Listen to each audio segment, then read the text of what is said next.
To pure evil. Whether it's a reptile that wants to end all life, a sadistic old man with his own torture dimension, or the personification of death itself lurking beyond a limestone cavern. But what if there was something even worse out there? The embodiment of chaos and cruelty, existing across multiple realities and dimensions. And what if it was coming for us? This is the Scarlet King, believed by many to be the ultimate evil behind much of the trouble the Foundation has faced, and some even speculate that fighting him was the reason the Foundation was created in the first place. But what exactly is the Scarlet King? He's known by many names, almost always including some allusion to the color red, and then a reference to royalty or power. Harak, Kaharak, the Red Shah, the Crimson Khan, PTE 616 Mendez Ex Machina, the Laha Raja, and, of course, SCP-001, to name a few. And like many of the Foundation's mysterious enemies, stories about his true nature and origins abound and are often contradictory.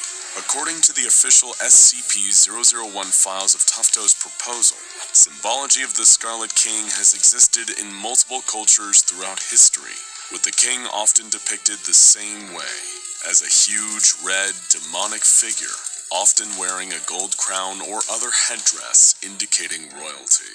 He shows up looking similarly within different cultures' mythologies, despite existing at different points in history, or them not having the means to communicate with one another.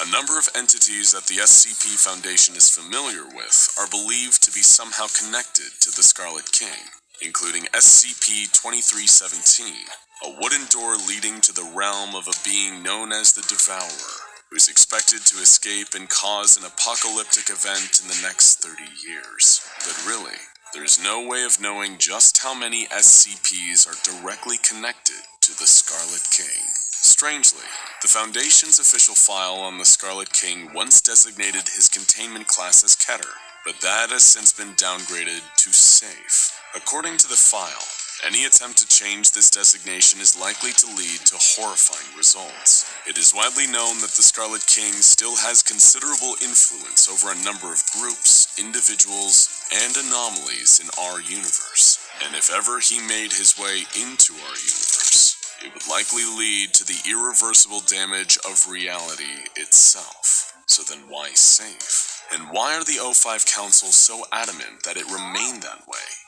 Getting to the bottom of this mystery is exactly why we're here today. But to fully grasp the true nature of the Scarlet King, we must first understand the man whose life and fate have always been tied to it, Dr. Robert Montauk. If that name feels oddly familiar to you, it's because of its association with one of the Scarlet King's most recent attempts to enter our reality, SCP-231. This SCP, often referred to as the Brides of the Scarlet King, was formed of 7 women. 7, by the way, being an extremely significant number for the king, all kidnapped by the most recent in a long line of the king's devoted cults known as the Children of the Scarlet King.